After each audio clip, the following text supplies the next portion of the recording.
Hello everyone, let's analyze. So today we're going to talk about multidimensional functions. So we're going to consider functions that map a domain in Rm to Rn. Now we might write or express these functions in many different ways.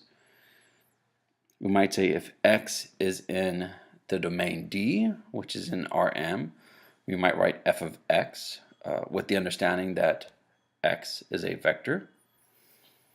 Of course, since the outcome of f of x is in Rn, we could really think of this function as a list of n real-valued functions, f1 through fn. Now, again, because each of these entries x, each of these function inputs x are in Rm, we might write them as x1, comma x2, comma all the way through xm. Sometimes you might see functions of x, comma y, comma z, but sometimes you got to work in 4 dimensions or 27 dimensions. So I happen to prefer indexing the entries of x, and it allows us to very cleanly write our functions in this way. Of course, one other way we might think of it as a linear combination. Ej is what's called the canonical basis of Rn. Ej is a vector of all zeros except for a 1 in the jth entry. So if I multiply these Ej times my Fj, then I get Fj in the jth entry and I get exactly this vector. So these are just different ways we might write our function. Let's look at an example. Let's start with something that we're pretty familiar with. Matrix vector multiplication. F of x is a times x. Well, if I write a as a vertical array of row vectors, in other words, alpha j is the jth row vector of a, then I can write each entry of f of x as, well, inner products. That is, fj of x is the inner product of the jth row of a and x. Let's take a look at one more example. Let's consider this function that maps R2 to R2, where f of x is x1 squared minus x2 squared, and the second entry of f of x is 2x1, x2. So these are just a couple of ways that we might express a function that's working in a higher dimension. Now, I've already mentioned this idea of an inner product. Let me just make sure that we're all on the same page. From here on out, we're going to talk about the Euclidean inner product, which you may have called prior to this a dot product. We're going to talk about the norm induced by that inner product, which is often called a Euclidean norm or a 2 norm. It's called a 2 norm because of this 2 here and this 2 here. Of course, that begs the suggestion, is there a 3 norm where this 2 and this 2 were replaced by 3? Yeah, there is. And of course, the metric between the distance between 2 points is the norm of the difference. Notice that in my definition of an inner product, I didn't need to put a conjugate above y because we're working strictly with real numbers. Now, much of what we're going to talk about today is really just going to be a review of things you learned in real analysis 1, except that now we're just working not on the real line, but in Rn. But many of the same concepts hold and follow the same intuition you're familiar with. Now, something that you may not have seen before is this idea of a level set. So suppose f maps a m-dimensional domain to Rn. Well, then a level set of f, according to some constant vector c, is every entry in the domain that gets mapped by f to this constant c. So let's take a look at a couple of examples. Let's consider a straightforward one. F of x is equal to a matrix times x. notice f of x maps two-dimensional vectors to two-dimensional vectors. So if I were to actually graph the entire domain and codomain, I would need a four-dimensional graph, which I don't have the budget for. In order to get four-dimensional graphs, you actually have to have a vibranium-coated graphics card, which is just really way out of my budget. So what we have here is a plot of just f1. Right, I'm just looking at the first entry of this outcome as a function of x1 and x2. So let's consider the level set of this function that corresponds to c equals to 0. Of course, c is a vector in two dimensions, so when I say c equals 0, it's the vector 0, 0. So what that means is, if I take a slice corresponding to f1 equals to 0, then the line that goes between these two is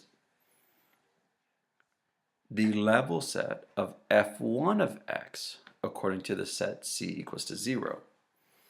You see, c is 0, so this is LC1 of f1.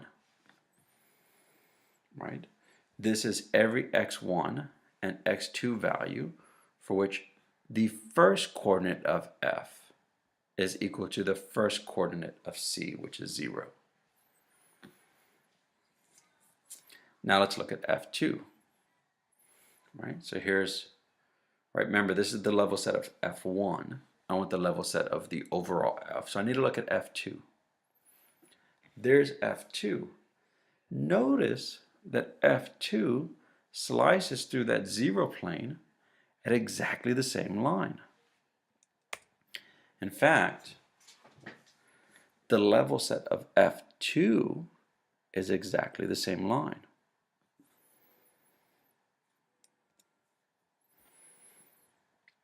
In order for a point to be on the level set of C, it needs to be in the level set of F1 and F2 corresponding to C1 and C2.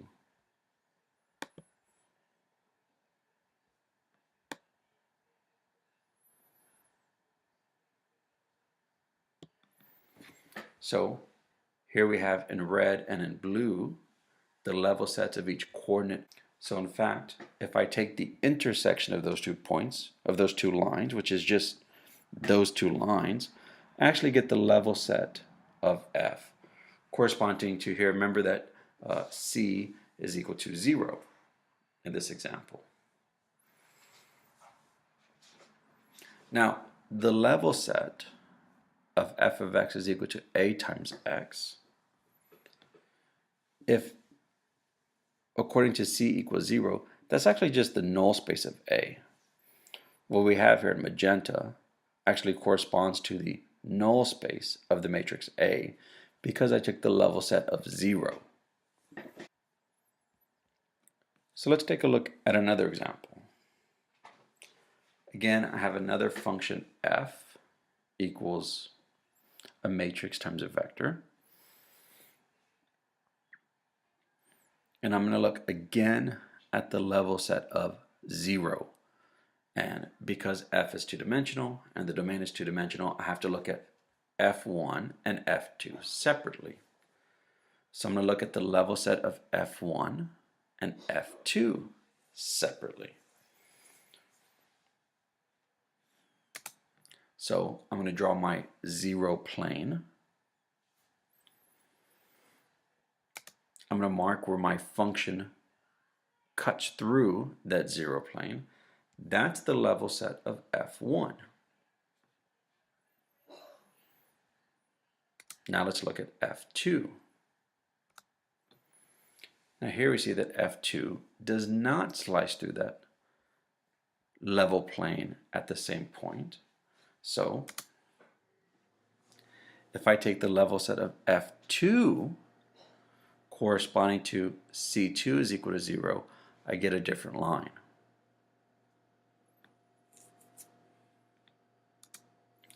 Now, in the red and the blue, I have the level sets of F1 and the level sets of F2.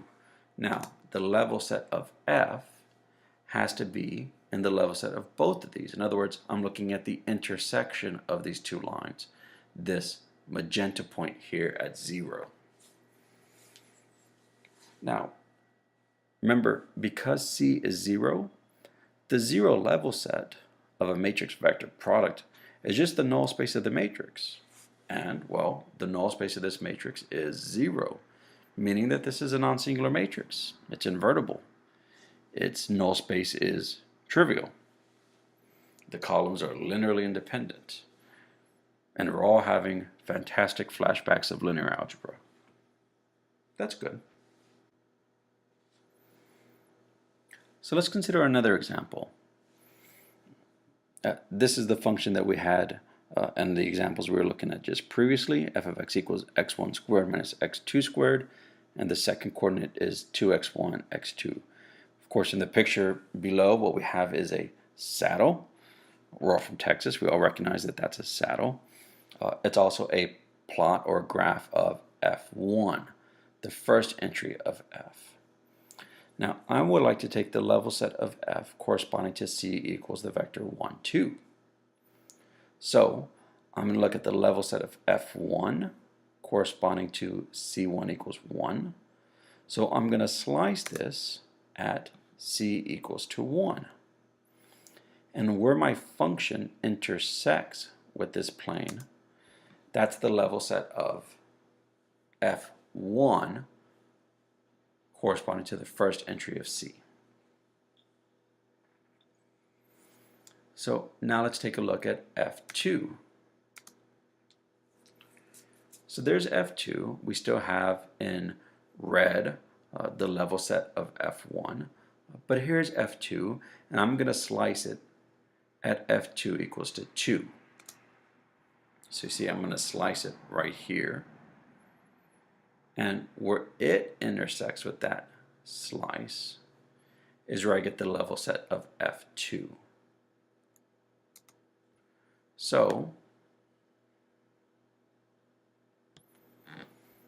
in the blue, I have the level sets of F2, and in the red, I have the level sets of F1.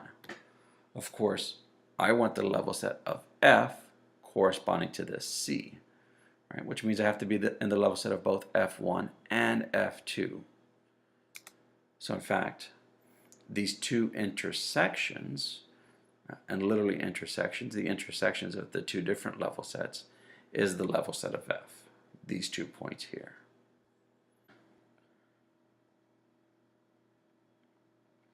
So a couple of observations from our graphic examples. If F maps a domain in Rm to Rn, and C, right, is some vector in the codomain, then the level set of F corresponding to C is the intersection of every one-dimensional level set. In other words, every level set of Fj, which is a real-valued function, corresponding to the number Cj. Another way of looking at it is using this idea of a pre-image. Okay, so the pre-image of the set C, it's exactly the definition of a level set. It's every x in the domain that gets mapped by F to C. Now, it's often expressed this way. However, let's be careful. That doesn't mean that the function F necessarily has an inverse. All right, so this is not the inverse of a point C. It's the preimage of a set.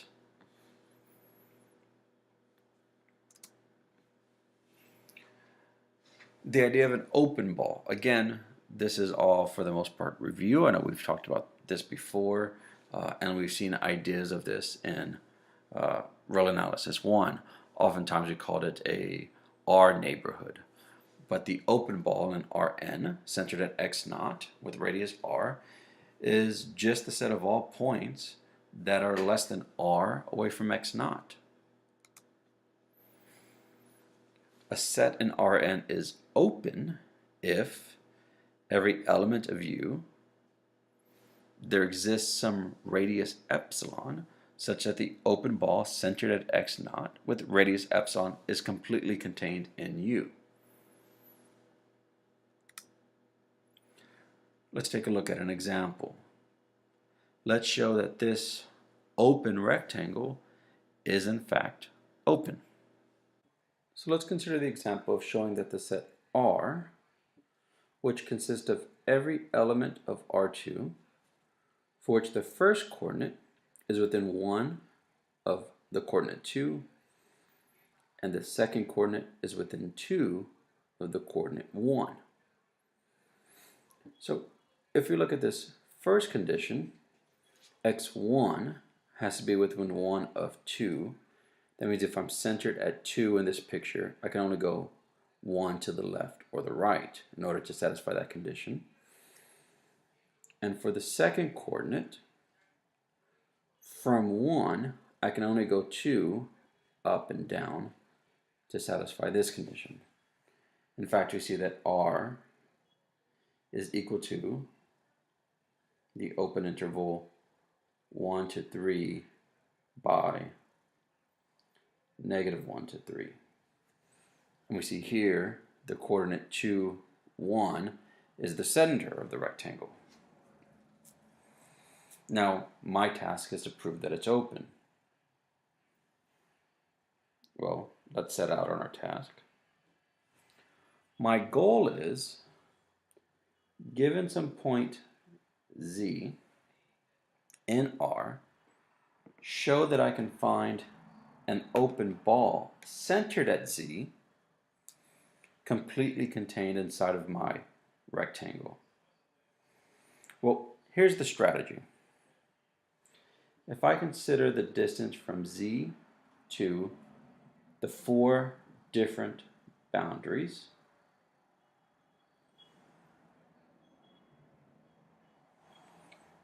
then the idea is, let me just take the smallest of them. This one looks like the smallest for this illustrated example. Well, if I take the smallest of them, I can make that the radius of an open ball centered at Z. And because we can see this ball is contained in my rectangle, because the open ball doesn't include its boundary, then in fact this rectangle is open. And of course these distances are all positive because Z is inside of a open interval in its first coordinate and an open interval in its second coordinate. So the distance for each of these coordinates to these 4 boundaries must be positive. So hopefully the idea of that proof makes sense. Let's go through and give a formal proof. So let rho, which is going to be the radius of our open ball, be the smallest of these distances. So it equals the minimum of Z1 minus 1, that's this distance, 3 minus Z1, that's this distance,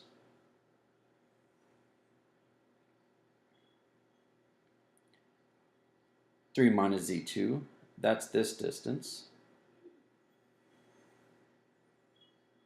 and Z minus -1, that's this distance. Now I claim that the open ball centered at Z with radius rho is contained in R. Right? In fact, that's what I illustrated.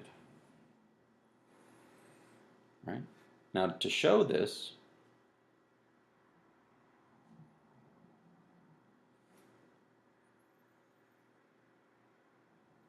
I need to show that for y in the ball,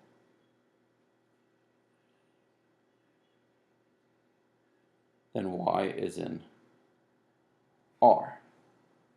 If I can show that, then, well, I'm a winner. Well, if y is in the ball centered at z with radius rho, that implies that the distance from y to z is strictly less than rho. Now, the distance in the first coordinate is less than or equal to the distance overall, which, as we pointed out, is strictly less than rho. Well, since the absolute value of y1 minus z1 is less than rho, I know that y1 minus z1 is less than rho and greater than negative rho.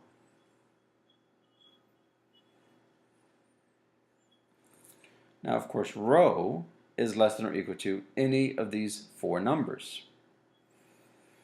What do I want this to be bounded from the right? Well, I want it to be bounded by this one.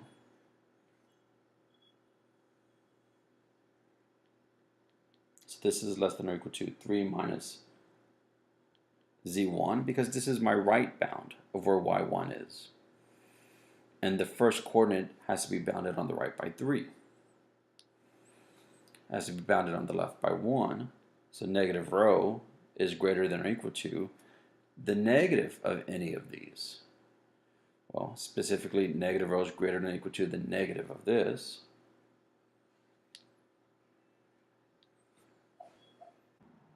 If I add z1 to this term, and this term, I get that 1 is strictly less than y1, which is strictly less than 3. Meaning that the first coordinate is in the open interval 1 to 3. Now let's consider the second coordinate.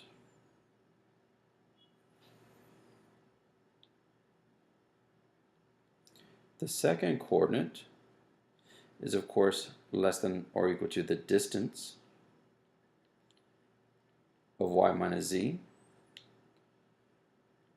which is less than rho by virtue of y being in the open ball centered at z of radius rho. That means y2 minus z2 is less than rho and greater than negative rho. And of course, rho is less than or equal to any of these. Of course, I want a right condition, so this is less than or equal to 3 minus z2, and this is greater than or equal to negative 1 minus z2. Now, if I add z2 to this term, and this term, I get y2 is greater than negative 1 and less than 3, meaning y2 is in the open interval negative 1 to 3. So this result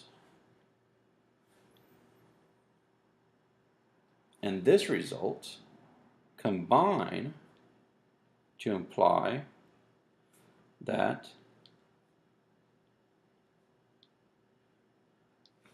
y is in my rectangle. So any arbitrary element of the ball centered at z with radius rho is contained in R. That proves that the ball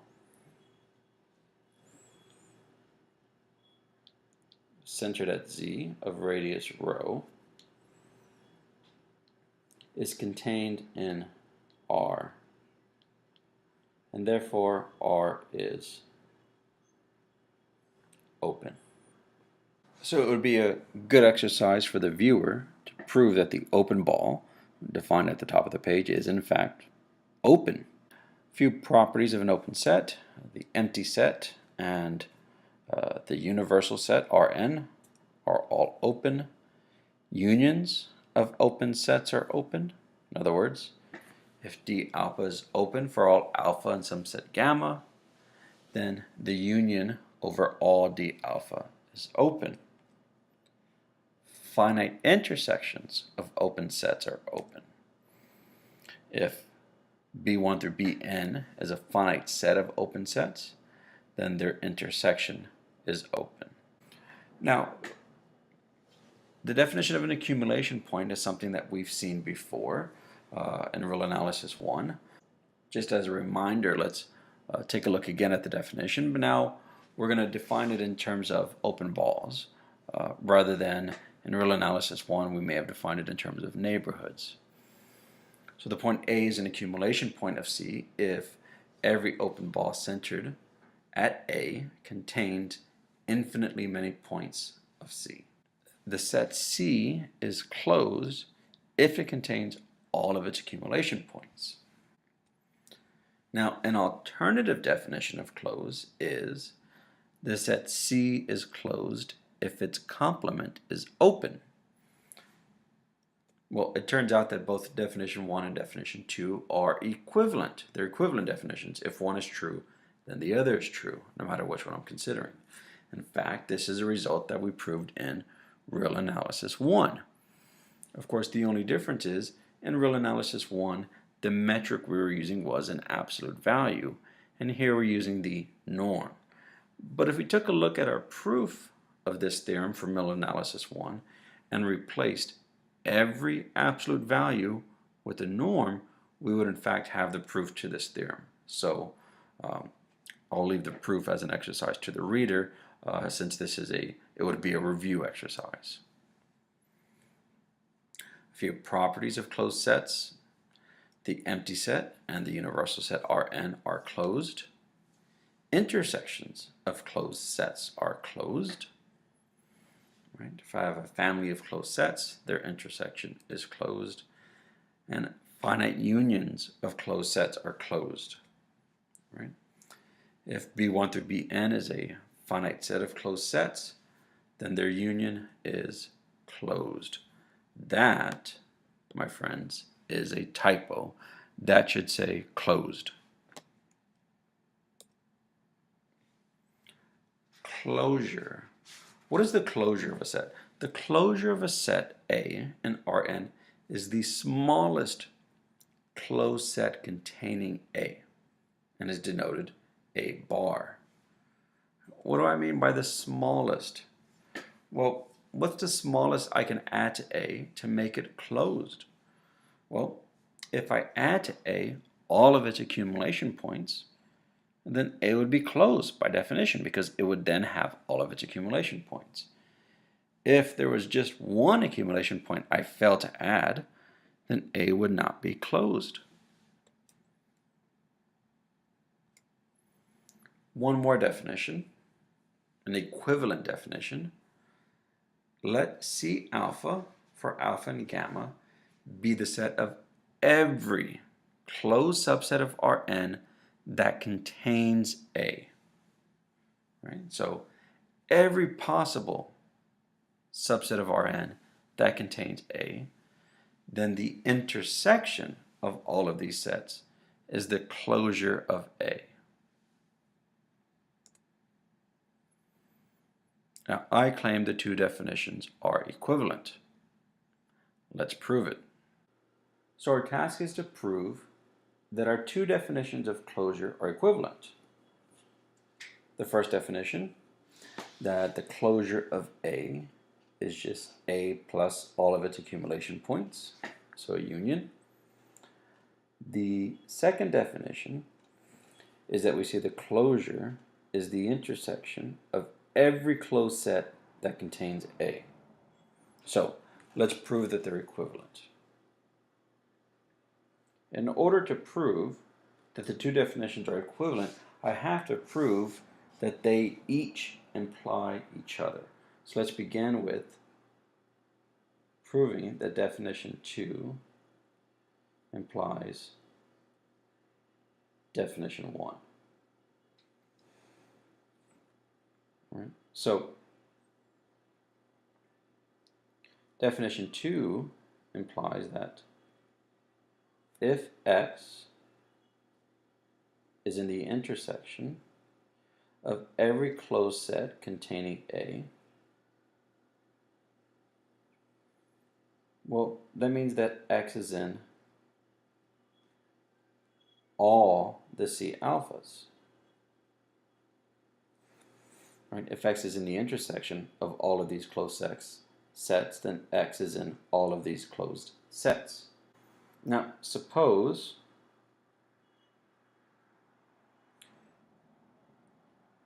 for the sake of contradiction,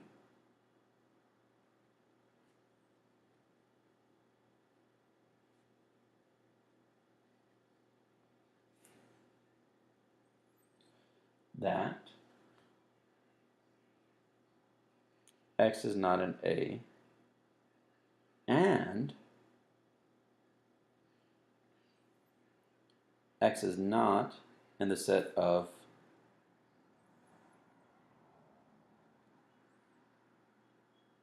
accumulation points of A. So X is in neither.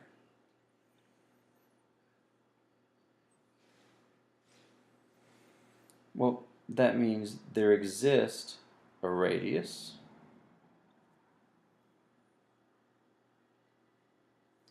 such that if I were to draw an open ball of that radius around X, that open ball cannot contain infinitely many points of A. All right? Such a ball must exist, because if X were an accumulation point, then every ball centered at X contains infinitely many points of A.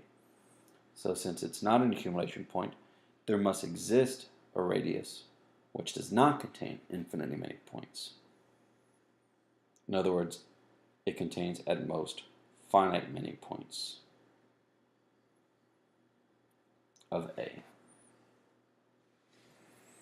Well, if there's finite many points, let us set delta to be the smallest distance from X to these points. Of course, X is not equal to any of these, so these are all going to be positive numbers because I'm supposing X is not an A. This implies that the ball centered at X with radius delta is not contained in A, right? At most, one of these points or more may be on the boundary of the ball, but the open ball does not contain its boundary. Therefore, this ball is not contained in A. Now,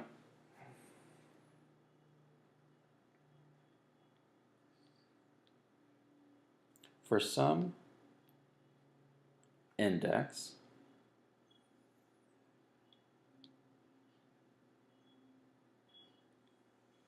the set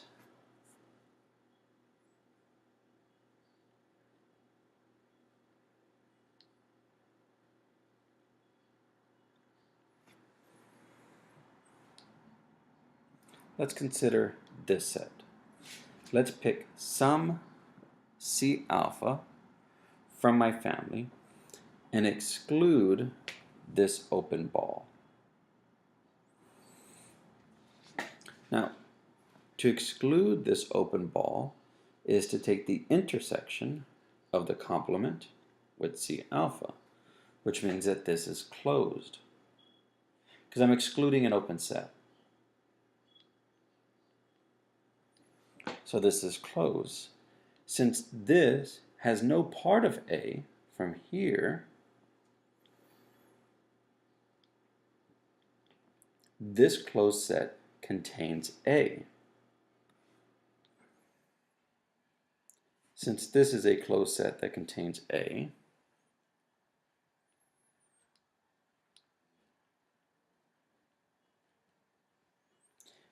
it must be an element of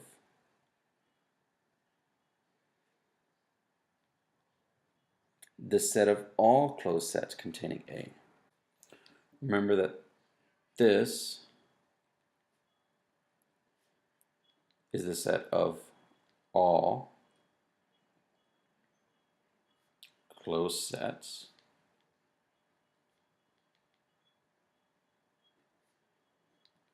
containing A.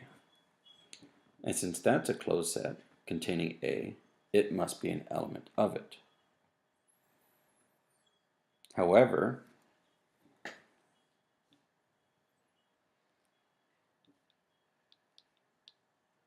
X is not in this set. That contradicts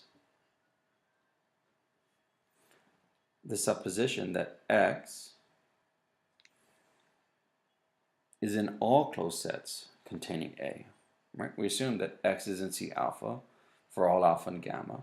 In other words, X is inside of every closed set containing A. So this contradicts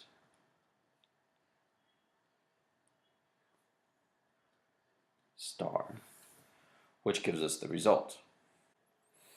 Okay, so now let's prove that definition 1 implies definition 2. Suppose that X is in A, or X is an accumulation point of A. Well, if X is in A, then X is clearly in the intersection of all closed sets containing A, because I'm taking the intersection of infinitely many closed sets, right? But each closed set contains A, which means X is in all of them because X is in A. All right, so that part is straightforward, right? If X is in the definition 1, or the first definition of closure, X is in the second definition of closure for this scenario. Now let's look at this scenario.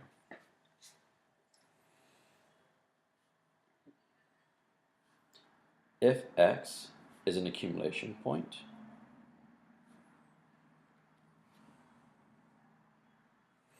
of A,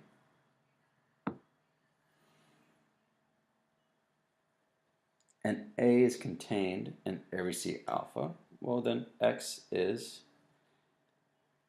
an accumulation point of C alpha, right? For every closed set in the family. Because X is an accumulation point of A, every C alpha contains A, X is an accumulation point of every C alpha. The fact that C alpha is closed implies, by definition, that C alpha contains all of its accumulation points. Therefore, X is in C alpha for all alpha, which implies that X is in the intersection, because X is in every C alpha.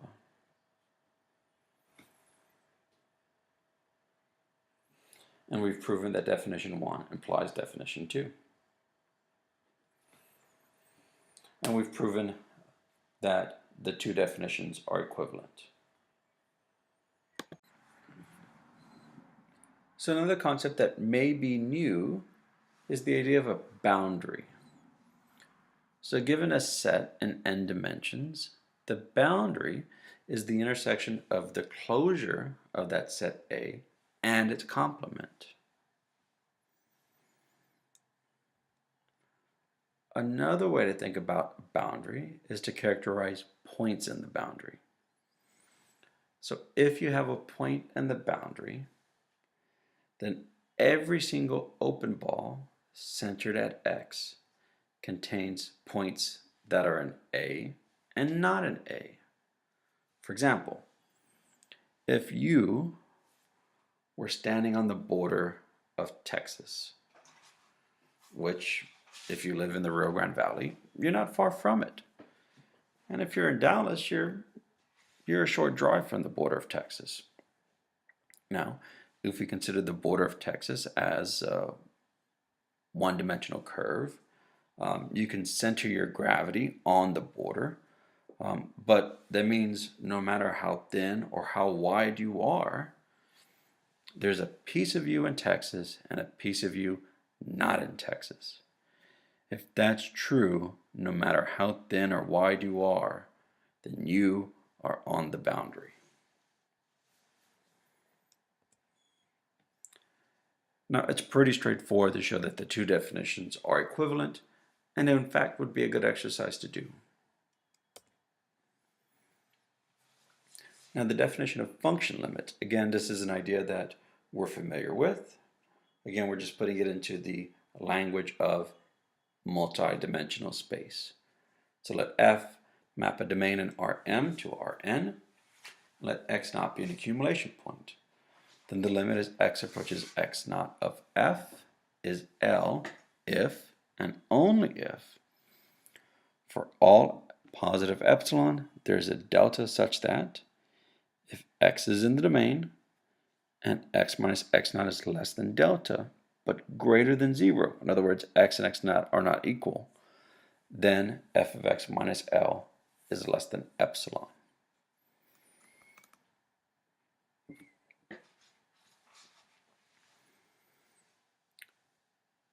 So theorem, we could also think of this theorem as somewhat of an alternative definition.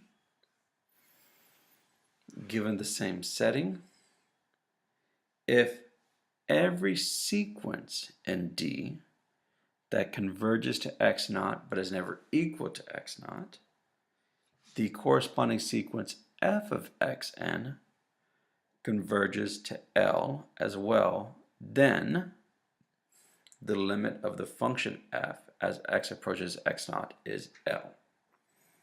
Of course, this is useful because it allows us to bring to bear all of our results about sequences to limits of functions. Of course, it's key that for every sequence xn that converges to x naught, f of xn, that sequence has the same limit, specifically L. Now, a little bit about the arithmetic of limits. Suppose f has a limit at x naught, and that's L. G has a limit at the same point x naught, and that's K. Well, for all alpha and beta, I can distribute the limit across the scaled sum alpha f plus beta g. And I get alpha L plus beta K. Remember, L is the limit of f at x naught, K is the limit of g at x naught. Now, if n is equal to 1, remember n is the dimension of the codomain where f and g map to. In other words, if f and g are scalar valued, then I can multiply them, and the limit as x approaches x naught is the product of the limits. And I can divide so long as g near x naught is not 0. In other words, there's a ball around x naught for which g is not 0. Then this quotient limit can be computed as the limit of f, which is L, divided by the limit of g, which is K. So let's take a look at one example. Let's consider f that maps R2 except for the point 0 to R, and we'll define that by f of x is x1, x2 divided by x1 squared plus x2 squared. Does it have a limit at 0? Well, before we consider, let's take a look at picture of the graph of this function. So here we see a graph of f. F is real valued, but it has a domain of 2 dimensions, x1 and x2, but with the center or the 0 cut out. And we can see that f looks like, well, maybe like the beginning of a really tightly rolled fortune cookie or a fold. But notice that as I approach 0 from the top, I approach what looks to be 1/2. But if I approach 0 from the bottom, it appears that I approach -1/2. And in fact, if I approach 0 from different directions, I might approach different values from positive to -1/2. It looks like I have what's called what looks like perhaps a jump discontinuity in multiple dimensions, right? Because it looks like f is folded there, there is no limit of f as x approaches 0. Also, look how pretty this graph is.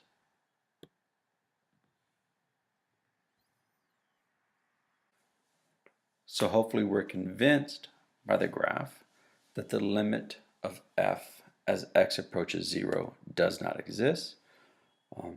Let's see this arithmetically. If I consider the sequence 1n, 1n, of course that sequence converges 0, and f of that sequence is equal to 1/2. Of course we could plug that in and see that that's true. But if I plug in 1 over n 0, of course these x values as n goes to infinity converges to 0 just as these do, but f of that sequence equals a different number. Therefore f does not have a limit at x equals 0.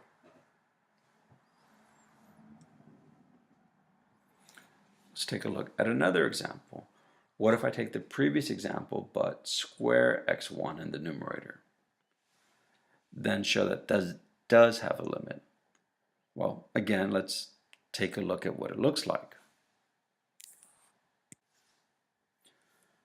So now if we take a look at this f of x is x1 squared times x2 divided by x1 squared plus x2 squared, it does look like as x approaches 0 from every direction, f also approaches what looks to be 0.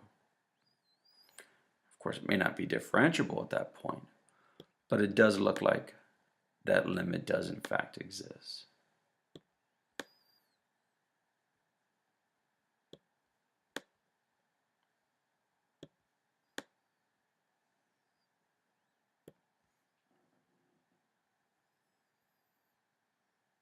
So we consider the example that f maps all of 2 dimensions except for the 0 entry to R, and f of x is defined in this way. Of course, we can see why 0 is not in the domain, because that would require you to divide by 0, which not even Chuck Norris can do.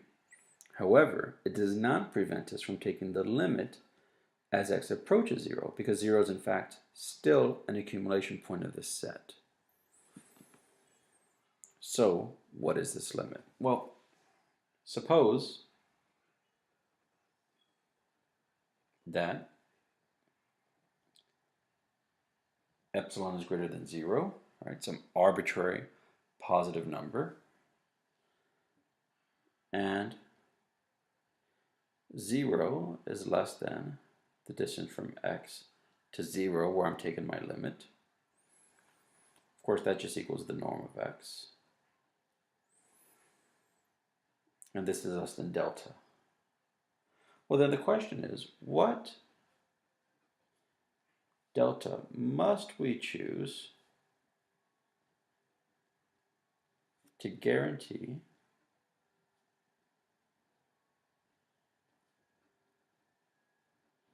that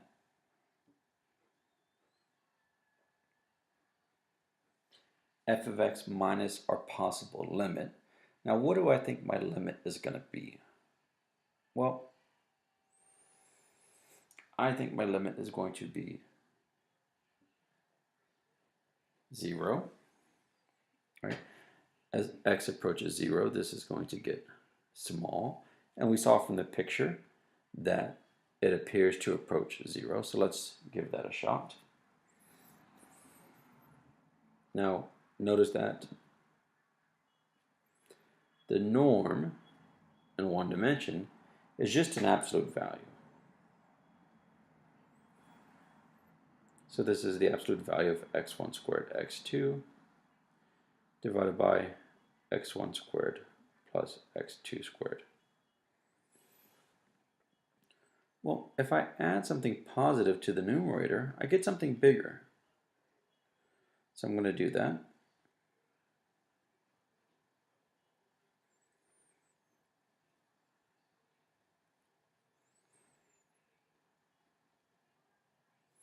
Notice that I added an x2 squared.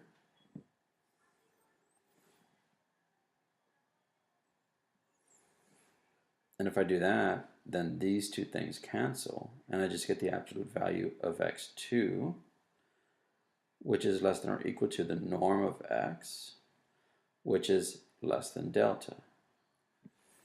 Now, of course, I want this to be less than epsilon. Well then, I get my result.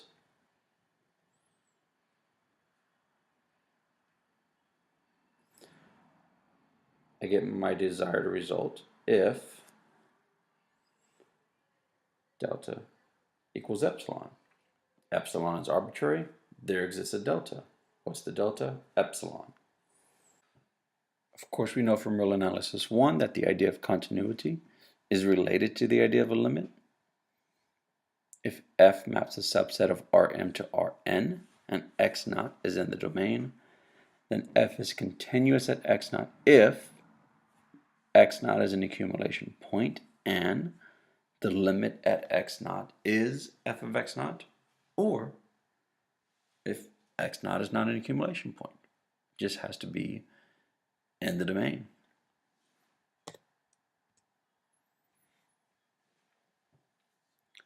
Another way of describing continuity is what you might describe as more of a topological description.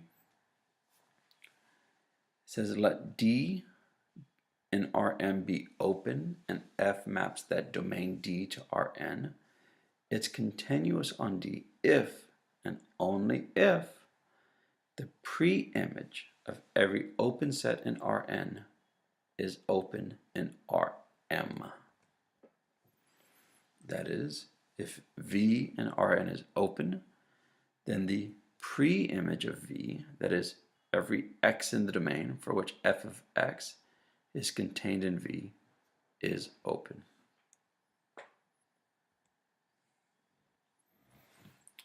Of course, we also have, as before, some arithmetic of continuity.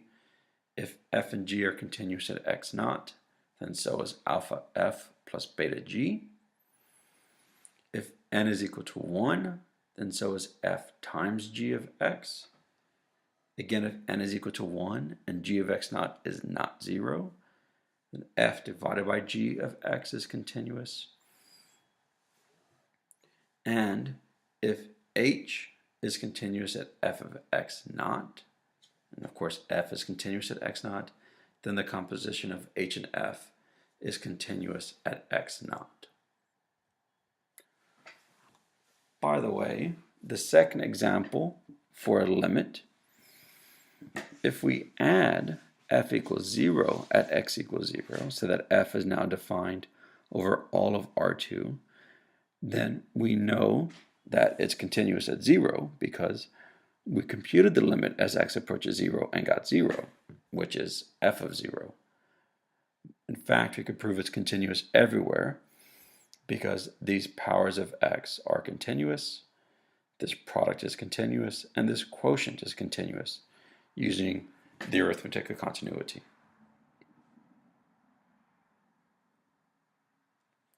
That's all for today.